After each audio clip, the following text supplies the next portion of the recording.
정호승 시인, 우리 아마 이름을 들어보셨을 거예요. 정호승 시인의 최근 작품인데 택배라고 하는 그런 시를 지었습니다. 여기에 나오는 내용인데 잠깐 이제 인용을 하자면은 택배로 온 슬픔이여 슬픔의 포장지를 벗고 슬픔의 진실된 얼굴을 보여다오 하는 이런 내용인데 그 슬픔에 대한 이야기를 그 시인이 하고 있습니다.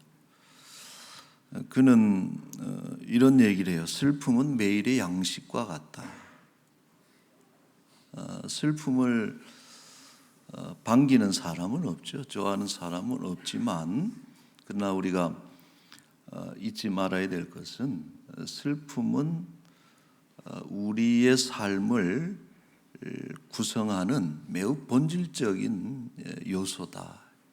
슬픔을 빼고서는 인생을 말할 수 없을 정도로 우리는 슬픔을 먹고 산다. 이런 이야기를 하고, 그러나 최종적인 메시지는 뭐냐면은 슬픔은 인생을 완성한다 하는 일종의 그 슬픔 예찬론이죠. 어떻게 슬픔이 인생을 단단하게 만들어 가는지 또 인생을 완성해 가는지 이제 많은 이야기들을 하고 있습니다. 자, 오늘 우리도 이 슬픔에 대한 이야기를 할 수밖에 없는 것이 이제 오늘 볼 책이 에가서입니다. 예레미야 에가서인데 에가는 슬픔을 노래한 책이 바로 에가서입니다. 자, 우리가 에가라 그러고 또 뭐 비가라고도 하죠. 슬픔의 노래 이런 표현을 쓰는데 이 예레미야 에가서는 주전 586년 나라가 멸망하고 또 도성인 예루살렘이 아주 처참하게 파괴되고 황폐화되는 이런 비극적인 사건을 바로 그 현장에서 직관을 했던 그 시인의 슬픔을 표현한 5편의 시로 5편으로 이루어진 시가 이 에가서다 이렇게 소개할 수 있습니다. 자, 히브리어 제목은 에이카라 그래요. 에이카. 그 히브리 성경의 그 제목은 대개는 그 책의 첫 단어를 제목으로 대개는 삼습니다. 그래서 예레미야 에가서의 그 첫 단어가 이 에이카예요. 에이카. 뜻은 뭐냐면은 어찌하여, 뭐 좀 더 길게 하면은 어찌하여 이런 일이 하는 뭔가 좀 놀라고 또 충격이 되고 혼란스러워하는 이런 의미를 담은 단어가 에이카인 것입니다. 예루살렘이 파괴될 것이라고는 꿈에도 생각하지 못했던 그 유다 백성들이 가지는 그 충격이 아주 크죠. 또 저자인 예레미야는 예루살렘 멸망을 알고 있었던 사람이에요. 그것을 예언하기도 했기 때문에 알고 있었지만은 그러나 정작 예언이 이루어지는 그 현장이라는 것이 그걸 목도하니까 너무 처참한 거예요. 예루살렘이 파괴되는 것이라든지 왕은 두 눈을 뽑히고 말해요. 전쟁의 참상이거든.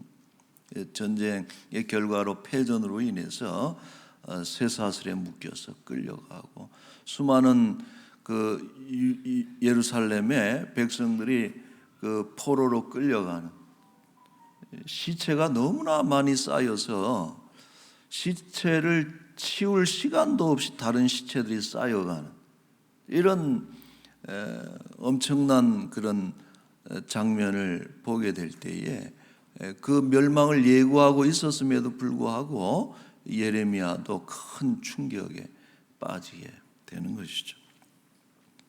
자, 이렇게 시작합니다. 1장 1절에는 이렇게 시작해요. 슬프다 이 성이요.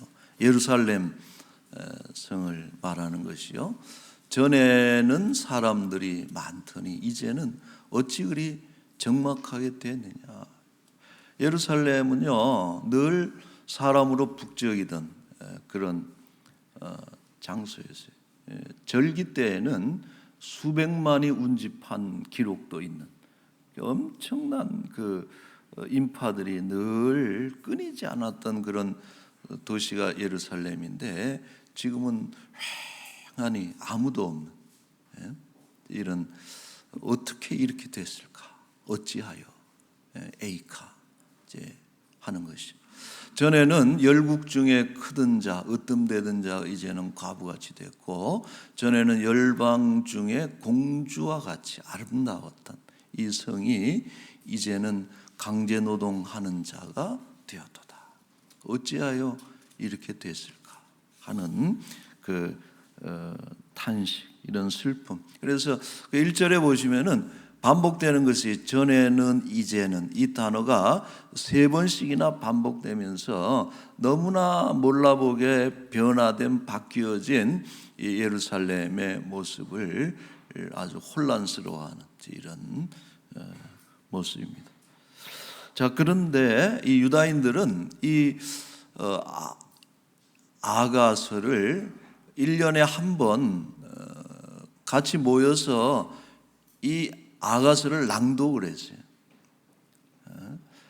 애가서도 낭독을 했다 그랬죠.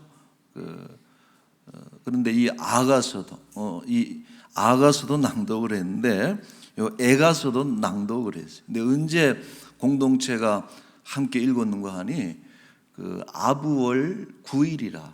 그래서 이날은 성전 파괴 기념일인데 참 신기하게도 이스라엘은 성전이 2번 파괴되거든요.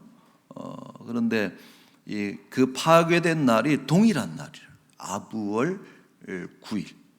그래서 종교력으로 보면 5월로 치는 것이 이제 아부월이고, 아비월이 정월이잖아요. 우리 아비월 그 1월 6월절이 있는 그 달이 종교력으로 정월인데, 이 5월에 해당되는 아부월 9일에 성전이 파괴된 것을 기념하는 날.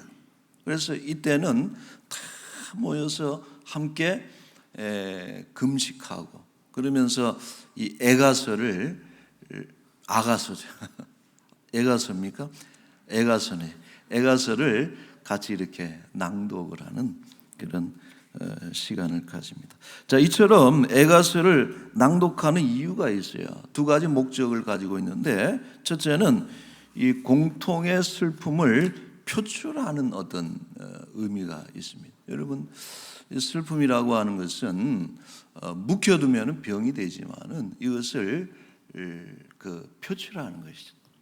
슬픔을 함께 표현해냄으로 인해서 그 슬픔을 이기는 것이고, 또 그 사건을 잊지 않기 위해서 그 낭독을 한 것입니다. 여러분, 우리에게도 역사를 보면은 예를 들어서 뭐 삼전도의 굴욕이라든지 병자호란이죠. 또 경술국시라 그래서 한일 합방, 일본에게 국권을 빼앗기고 나라가 망했던 이런 역사를 가지고 있는데, 이런 것을 삭제하는 것이 좋은 것이 아니다라고 하는 거예요. 늘 좋은 날, 좋은 일만 기억하기를 원하지만, 그러나 슬픔의 역사도 반드시 보존해야 된다라고 하는. 그래서 같이 울면서 금식하면서 이 애가서를 낭독하면서 그 역사를 잊지 않는 그 의도가 있는 것이죠. 자, 2번째로 이 애가서의 목적은 뭐냐 하면은 통회하고 반성하기 위해서 그런다는 거예요. 단순히 어떤 슬픔의 끝나는 것이 아니고 왜 그 모양이 됐느냐 이거예요. 열국의 으뜸이요 열방의 공주와 같이 아름답고 존귀하고 주변의 국가들이 다 두려워하던 그런 나라가 이스라엘이고 또 그런 성이 성전이 있는 예루살렘 성이었는데 왜 이렇게 처참하게 변하게 됐느냐 하는 자책. 재미있는 것은 여러분 예레미야서에는요 바벨론이라고 하는 단어가 160번 정도 등장합니다. 바벨론 이렇게 치면은 그 160회 정도나 등장을 하고 있어요. 그래서 그 나라가 망하는 것에 대한 이야기가 예레미야서 아닙니까? 근데 그 바벨론에 의해서 유다가 망할 것에 대한 이런 이야기를 통해서 그 단어가 160번이나 등장을 하는데 참 놀랍게도 에가서에는요 한 번도 바벨론이라는 단어가 등장하지 않습니다. 이것은 뭘 말해주고 있는 거 아니? 이제 유다 백성들이 아는 것이고 이 에가서의 저자도 아는 거예요. 나라가 망한 것은 바벨론 때문에 망한 것이 아니라 자신들의 죄, 우상을 숭배하고 하나님 말씀을 불순종하고 하나님께 등을 돌린 그런 죄악으로 인해서 하나님의 진노로 말미암아서 나라가 망한 것에 대해서 이들은 분명히 알고 있는 것이에요.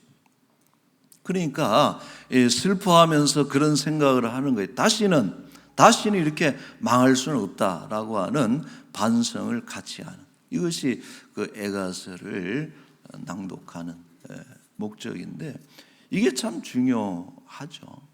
우리는 늘 8.15 8월 달만 되면은 해방 광복절을 이야기하면서 그 안에는 보면은 분노가 늘 있죠. 일본 놈들, 외놈들 해가면서 그 일본에 대한 분노의 감정은 늘 있고 또 나라를 망치게 한 을사오적에 대한 또 친일파를 색출해내고 막 이런 것들에 대해서는 너무나 잘하고 국민들의 감정을 이렇게 몰고 가는 데는 능숙한데 그러나 정작 왜 그 나라가 망하게 됐는지에 대한 반성이 없다는 거예요.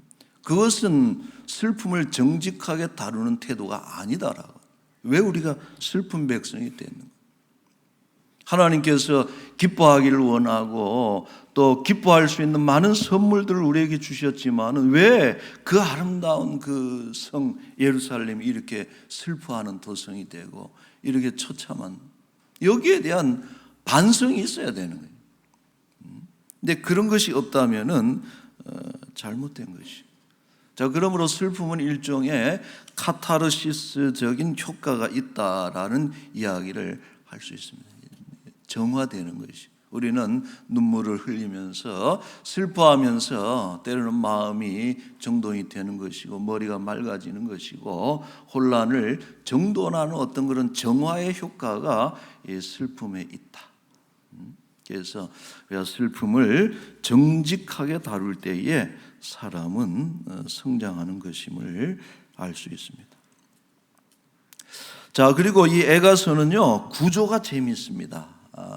에가서의 구조. 에가서는 모두 5개 장으로 이루어져 있는데 여러분 보시다시피 다 22계절씩 이렇게 다 있고 이제 3장은 그 3배인 66절까지 있고 있는데 이제 이것은 히브리어 알파벳이 모두 22개입니다. 22개인데 그래서 시를 짓는데 알파벳 순으로 시를 짓는.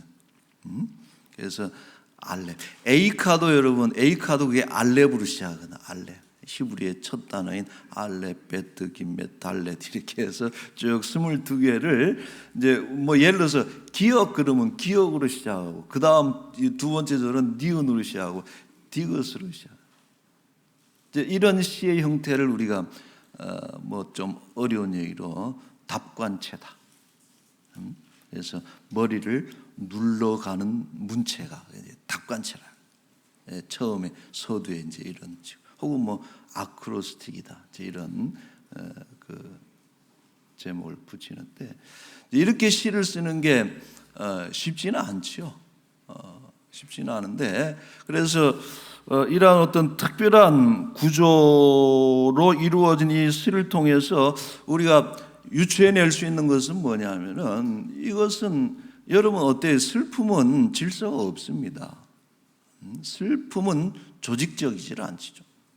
막 그 혼재되어 있는 게 감정이, 뭐 분노도 있는 것이고, 또 후회도 있는 것이고, 또 어떤 그런 어떤 아쉬움들, 뭐 이런 어떤 그런 감정들이 다 섞여 있는 게 슬픔이고 눈물인데, 그러나 저자는 뭐예요? 이 시라고 하는 정형적인 형태를 가지고서 이 시를 쓰면서 이런 감정을 어떤 형태로 정리해 가고 있다는 것이죠. 그래서 슬픔에 함몰되는 것이 아니라 그 슬픔의 의미라든지 이런 것을 통해서 새롭게 다음 단계로 나아가는 아주 훌륭하게 쓰여진 시다, 이렇게 말할 수 있습니다. 자, 또 한 가지 우리가 알 수 있는 것은, 이 한 번 더 띄워 보십시오. 구절을 보면은 중간에 3장은 66절이거든요. 근데 이 66절은 답관체입니다. 이것도. 그래서 알렙을 3번, 알렙 이렇게, 그다음에 뭐 베트 이렇게 해가지고 3개씩 묶어서 이제 66계절이 된 것인데, 자연스럽게 이 3장이 이 시의 그 중심이라고 하는 것을 말해주고 있는 구조라는 것이. 그러니까 저자의 어떤 그 강조는 어디에 있느냐? 3장을 통해서 나타나고 있는데, 이 3장의 내용은 뭐냐? 하나님의 사랑과 이스라엘의 회복에 대한 어떤 이야기. 여러분, 예레미야서에는 뭐예요? 다 망하는 것이고 죄를 짓는 것이고 하나님의 진노가 있는 것이고 절망하는 것이고 슬픔이 있고 괴롭고 이제 이런 것들로 가득 차 있는데, 그러나 이 3장은 뭐냐 하면은 그것이 아니라 하나님의 사랑, 그럼에도 불구하고 신실하신 하나님의 사랑, 그로 인해서 이스라엘이 회복될 것이라고 하는 희망이 적혀 있는 것이 3장이라는 것이죠. 자, 22절 오늘 우리가 읽었습니다만은 이 말씀이 여호와의 인자와 긍휼이 무궁하심으로 우리가 진멸되지 아니함이니이다. 잠시 넘어져도 완전히 넘어지지는 않는다. 하나님의 인자와 긍휼이 무궁하시다 하는 이런 희망의 노래를 하는 것이 너무나 큰 사건이에요. 비참한 그런 비극적인 사건이고 너무나 엄청난 슬픔을 겪었지만은 이 저자가, 그러나 하나님을 묵상하는 그 지점에 이르러서 마음속에 희망을 건져 올린다는 것이. 근데 이 희망은 뭐냐? 희망은 슬픔의 3배라는 거예요. 이제 이 시를 설명하는 사람이 그래요. 슬픔은 22가지지만은 희망은 66가지다. 그런 어떤 그런 의도가 이런 구조 속에 숨어 있는데, 3이라고 하는 것은 뭐냐? 온전한 숫자, 하나님의 숫자. 희망은 슬픔을 치유하는 힘이 있는 것이 희망이다. 비록 지금 너무나 꼬꾸라져서 힘들고 괴롭고 앞이 보이지 않는 것은 힘들지만은 하나님의 인자하심과 하나님의 그 긍휼을 바라보게 될 때에 그 희망이 생겨나면서 울음을 멈추는 것이고 슬픔을 정리하는 이런 구조를, 재밌는 구조를 가지고 있습니다. 자, 저자는 그러므로 이 하나님을 바라보면서 중요한 한 가지 결론에 도달합니다. 31절 부터 33절에 보면 주께서 영원하도록 버리지 아니하실 것이다. 하나님의 어떤 그 구원하심에 대한 믿음을 표출하는 것이다. 그가 비록 근심하게 하시나 그의 풍부한 인자하심에 따라 긍휼히 여겨 주실 것이다. 33절 참 좋은 말씀, 같이 읽겠습니다. 주께서 인생으로 고생하게 하시며 근심하게 하심은 본심이 아니시로다. 아멘. 어때? 여러분들은 가끔 하나님의 본심이 궁금할 때가 없습니까? 지금도 많은 성도들이 이런 질문을 해요. 하나님, 하나님 생각이 뭡니까 도대체? 내가 이렇게 그냥 자빠져서 죽었으면 좋겠어요? 이렇게 고생하게 하시고 이렇게 근심하고 두려워하고 너무나 힘든데 도대체 나를 이렇게 이끌어 가시는 하나님의 본심이 뭡니까? 하나님 이런 어떤 기도를 선지자들이 하는 거예요. 하나님의 어떤 명령을 받아서 예언을 그대로, 때로는 너무나 힘든 예언들을 하지만은 그게 괴로워. 선지자들도 도대체 하나님의 뜻이 뭡니까? 이런 질문들을 선지자가 하는 것이고, 하나님은 답을 주시고 깨닫게 된 것이죠. 자, 예레미야 29장 11절에 예레미야가 받은 그런 응답 중에 하나입니다. 시작. 너희를 향한 나의 생각을 내가 하나니 평안이요 재앙이 아니니라. 너희에게 미래와 희망을 주는 것이니라. 아멘. 여러분, 하나님의 본심은 평안입니다. 여러분 믿습니까?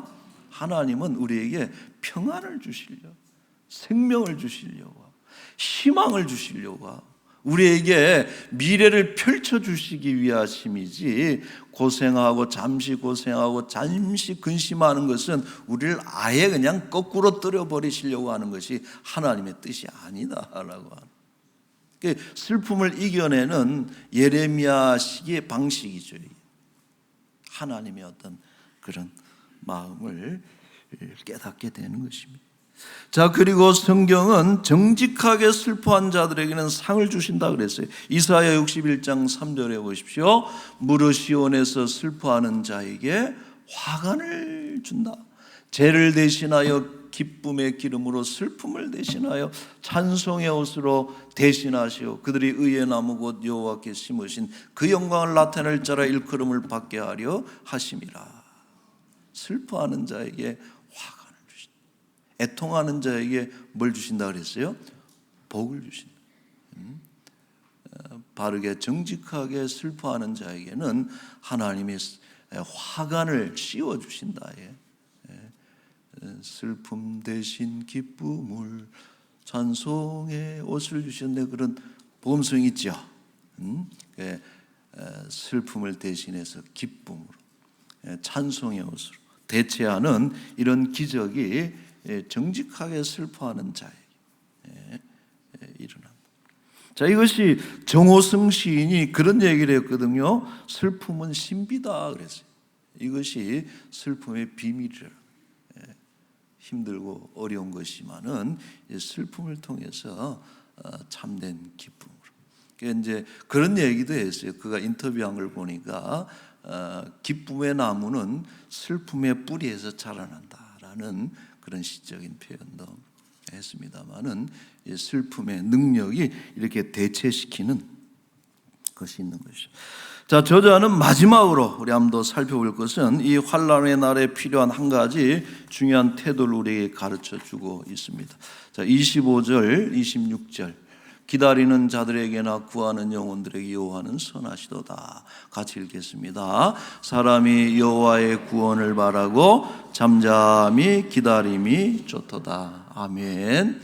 하나님을 기다려라. 여러분, 이 기다리는 자세는 믿음의 자세입니다. 수동적인 자세, 될 대로 되라 이런 것이 아니고 강력한 어떤 믿음의 어떤 적극적인 자세가 기다림.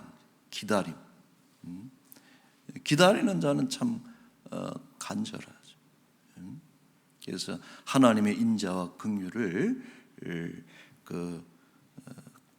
불러오는 자세다. 하나님이 언제 그 선하심이 작동하는 거예요. 하나님은 선하신 분이고 인자하신 분인데, 이런 하나님의 인자하심과 선함이 작동되는 지점이 어디냐? 그것은 기다리고 소망하고 간구하는 자에게 하나님의 선하심이 나타나신다라고 하는 거예요.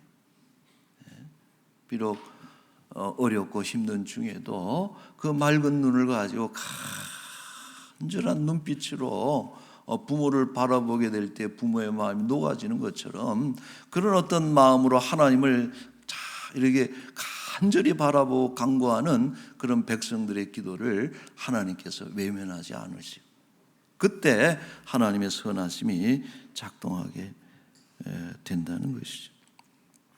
자, 이사야 30장 18절에도 좋은 말씀이 있어요.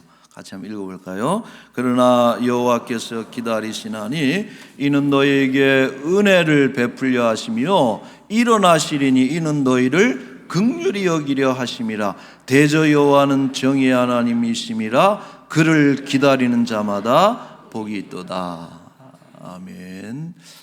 기다림으로 우리의 믿음의 시간들을 채우는 우리 모두가 될 수 있기를 바랍니다. 하나님의 일하심을 기다리고 좋은 날이 올 것을 믿고 기다릴 때에 우리 앞길을 하나님께서 인도해 주실 것입니다. 자, 말씀을 맺겠어요. 정호승 시인이 그 아일랜드의 또 유명한 작가죠. 오스카 와일드라고 하는 작가의 아주 유명한 말을 하나 인용을 해서 이거는 아주 멋있는 말입니다. 뭐라 그랬냐면은 슬픔 속에 성지가 있다. 성지가 뭐냐면은 거룩한 땅이라는 뜻이에요. 슬픔 속에 성지가 있다. 그러니까 이 정호승 시인 이제 오스카 와일드가 한 얘기지만은 슬픔의 어떤 예찬이죠, 일종. 근데 슬픔 속에 성지가 있다. 어떤 의미입니까? 우리는 슬픔을 통해서 하나님 보좌에 다가갈 수 있다 하는 그런 의미고, 슬픔이야말로 하나님이 중용하시는 그런 감정인 것을 우리는 알 수 있는 것입니다.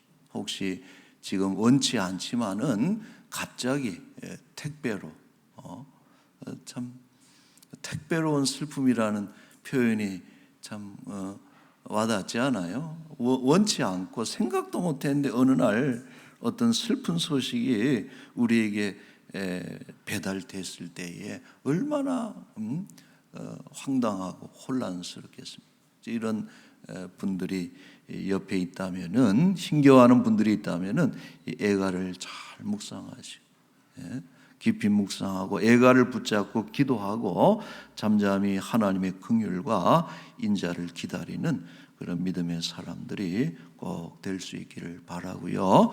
반드시 구원의 날과 좋은 날이 마침내 올 줄로 믿고 하나님을 기다리시는 우리 성도들이 되시기를 축원합니다. 아멘. 자, 우리 이 시간에 복음송입니다. 우리 노래를 한 곡 하도록 하겠습니다.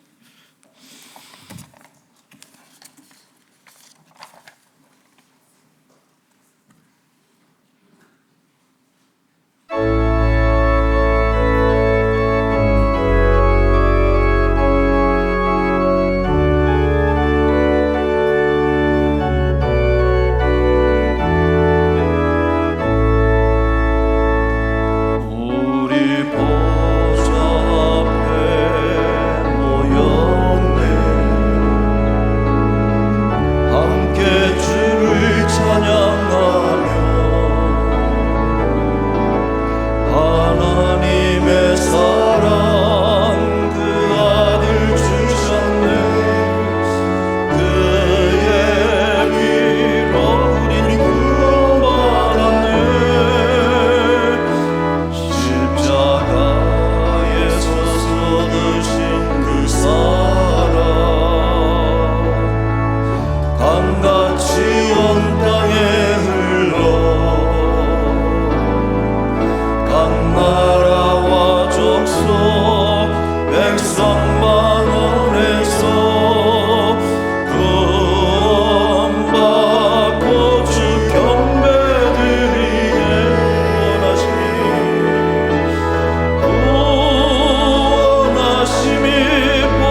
기도합시다. 구원하심이 우리 하나님께 있습니다. 때로 참 불청객처럼 예상치 못했던 택배와 같이 슬픔의 사건이 우리에게 배달돼서 지금 힘들어하는 분들이 참 많습니다. 가난이 될 수 있고 또 질병이 될 수도 있고 혹은 누군가의 부고를 듣고 괴로워하는 이들도 있습니다.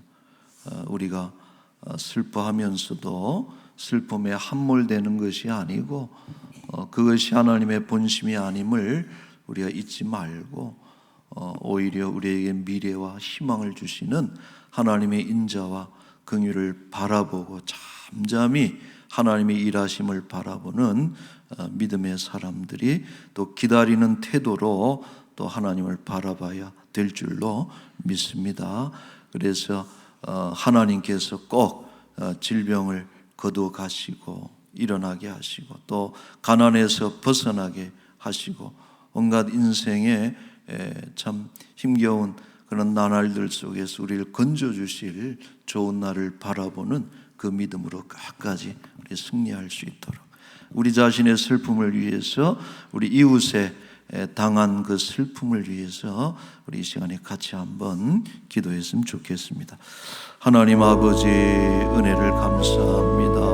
아버지 주여 늘 나쁜 소식은 또 우리의 가슴을 철렁이게 만들고 또 그로 인해서 근심하고 두려워하게 만들지만 하나님 우리로 하여금 묵상하게 하시고 하나님을 바라보게 하시고 또 하나님의 인자와 하나님의 긍휼하심을 우리가 깨닫게 될 때에 우리 속에 참된 희망이 새롭게 생겨남을 믿게 됩니다. 하나님 구원하심이 우리 주께 있음을 고백하오니 우리를 구원하여 주시옵소서. 질병에서 벗어나게 하여 주시옵소서. 가난의 굴레에서 아버지 빠져나오게 하여 주시옵소서. 참으로 비참하고 괴로운 심정 속에서 우리의 마음이 아버지 하나님이시여 이기고 나올 수 있도록 주의 은혜를 베풀어 주시옵소서. 슬픔이 슬픔으로 고생이 고생으로 끝나는 것이 아니라 그것을 통해서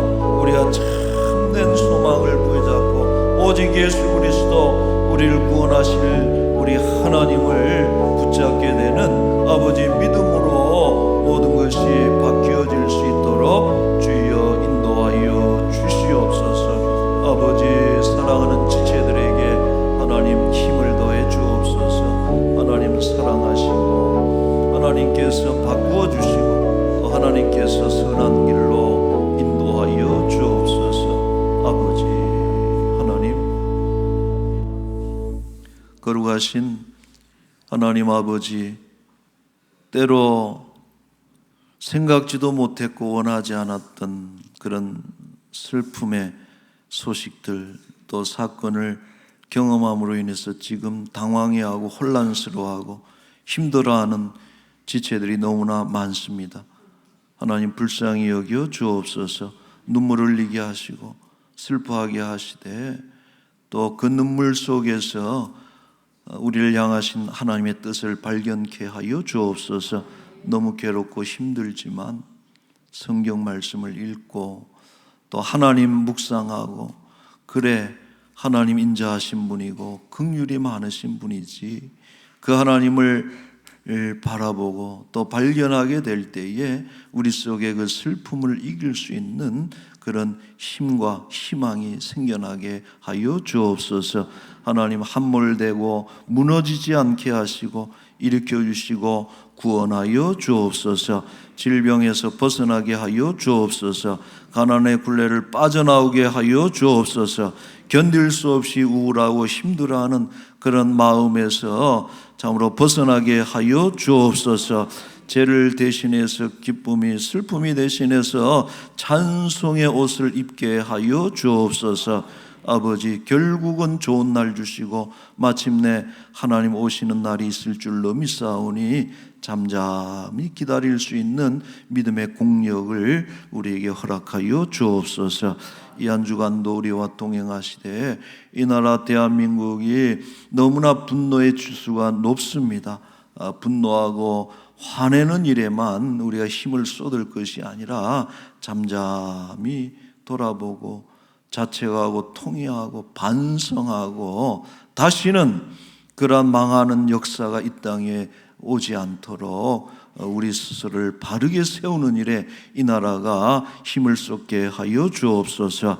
아버지, 우리 교회 7월 뜨거웠던 한 달, 우리 영아, 유아, 유치, 유년, 초등, 중등, 고등 우리 소망부 8개 교회학교 부서와 또 청년교구까지 해서 성경학교 수련회를 은혜 중에 잘 마치게 하심을 감사드리고, 참 귀한 시간 동안 땀 흘렸고 애써 넣고 사모했는데 뿌려진 말씀에 또 믿음의 씨앗, 또 사랑과 또 성령의 그 씨앗 불씨가 하나님 사그라들지 않게 하여 주옵시고 점점 자라나게 하여 주옵소서.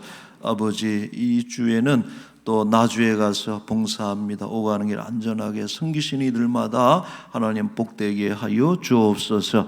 감사합니다. 한 주간 동행하시기를 소망하며 예수님의 이름으로